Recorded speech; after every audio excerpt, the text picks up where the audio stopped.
Hello my dear student, very good morning to all of you. Today I am going to teach you the chapter number 4, measurement of national income. Measurement of national income means क्या हुआ? National income count करना कि हमारे देश की national income particular किसी year में कितनी है। इस चैप्टर में आपको नेशनल इनकम काउंट करने के लिए 3 मेथड्स हैं। एक सबसे पहली है वैल्यू एडेड मेथड, जिसको आउटपुट मेथड, प्रोडक्ट मेथड भी कहते हैं। दूसरी है इनकम मेथड और तीसरी आपकी है एक्सपेंडिचर मेथड। हम किसी भी मेथड से नेशनल इनकम को काउंट करें, हमारा आंसर यानी हमारी नेशनल इनकम NNP/FC वो इक्वल आनी चाहिए, चाहे हम किसी भी मेथड से उसको करें। तो सबसे पहली आपकी वैल्यू एडेड मेथड है। वैल्यू एडेड मेथड में क्या होता है? फॉर्मूला होता है, हर मेथड का अपना अपना फॉर्मूला है। वैल्यू एडेड मेथड का फॉर्मूला होता है value added is equal to value of output minus intermediate cost. Value of output minus intermediate cost. देखो, 2 तरह की कॉस्ट होती है, एक इंटरमीडिएट कॉस्ट होती है, एक फाइनल कॉस्ट होती है। तो जब भी हम किसी चीज़ का नेशनल इनकम काउंट कर रहे हैं, जब भी हम नेशनल इनकम काउंट कर रहे हैं, तो गुड्स की फाइनल जो वैल्यू है, फाइनल वैल्यू ही ऐड करते हैं। कभी भी इंटरमीडिएट कॉस्ट को बार बार शामिल नेशनल इनकम में नहीं किया जाता। क्लियर हो गया? कौन सी वैल्यू ऐड करेंगे? Final value. क्योंकि कोई भी प्रोडक्ट अगर 4 स्टेप से होता हुआ गुजरा है और फिर फाइनल बना है, सेल तक के आने तक, मतलब सेल होने के लायक बनने में उसको 4 स्टेप से क्रॉस होना पड़ा है, तो चारों स्टेप पर जो कॉस्ट लगी वो नहीं ऐड होगी। फाइनली उसकी चौथी स्टेप पर क्या वैल्यू आई, ये ऐड होगा।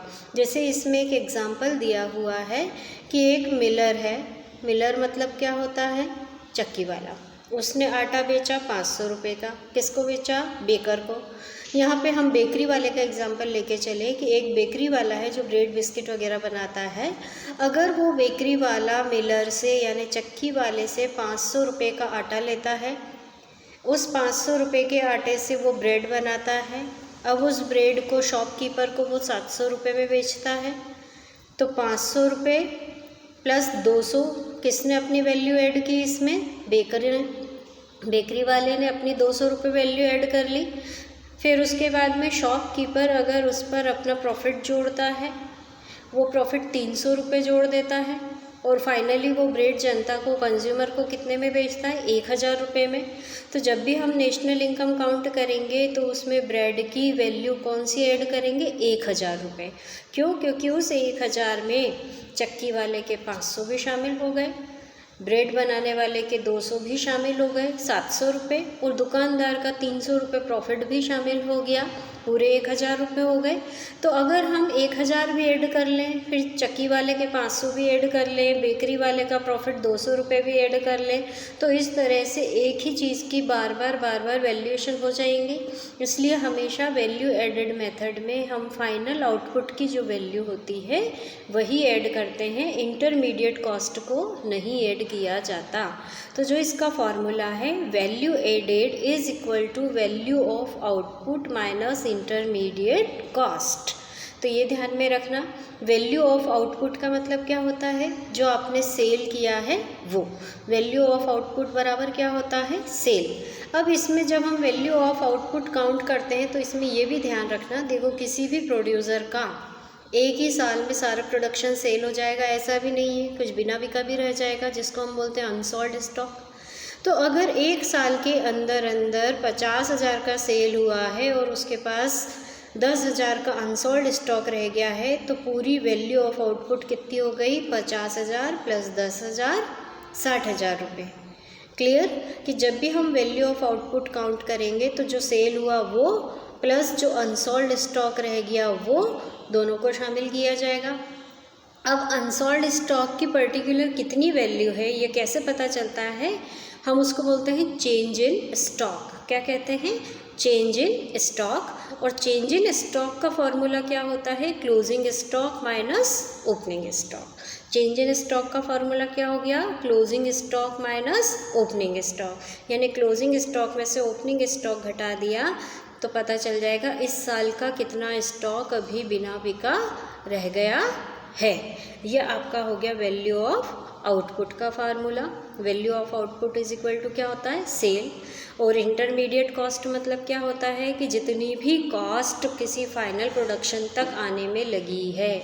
जैसे मैंने आपको अभी बेकरी वाले का एग्जांपल दिया, चलो एक मिठाई वाले का एग्जांपल देते हैं। मिठाई वाले ने दूध वाले से 100 रुपये का दूध खरीदा। 100 रुपये के दूध को उसने मावा बनाया। शक्कर वाले से 50 रुपये की शक्कर खरीदी। कुल कितना खर्चा हो गया, 150। ड्राई फ्रूट्स खरीदे 50 रुपये के, कितना खर्चा हो गया, 200। अब वो 200 रुपये के दूध, शक्कर और ड्राई फ्रूट्स से मिठाई बनाकर 500 रुपये में अगर बेच रहा है तो हम कौन सी कीमत जोड़ेंगे, 500 रुपये, क्योंकि 500 रुपये में मिठाई वाले का भी प्रॉफिट आ गया, दूध वाले का भी आ गया, ड्राई फ्रूट्स वाले का भी आ गया और शुगर वाले का भी आ गया। यानी फाइनल प्रोडक्शन कितने का है, वो 500 में। यानी जनता को कितने में कोई चीज़ पड़ रही है, यानी कितने में जनता उस चीज़ को खरीद रही है, ये हमको देखना पड़ेगा। तो इंटरमीडिएट कॉस्ट को हमेशा माइनस करोगे वैल्यू ऑफ आउटपुट में से। तो इसका फॉर्मूला क्या हो गया, value of output minus intermediate consumption. अब जब भी आपको इंटरमीडिएट कंजम्पशन लिखा है तो आपको हमेशा दूसरे खर्चे उसके अंदर और छोटे छोटे भी अगर दे रखे हो तो ऐड नहीं करना है। मतलब उस इंटरमीडिएट में सारे प्रोडक्शन होने तक के सारे खर्चे शामिल हैं, जिसमें एक देखो पेज नंबर 4.3 पर आपको दिया हुआ है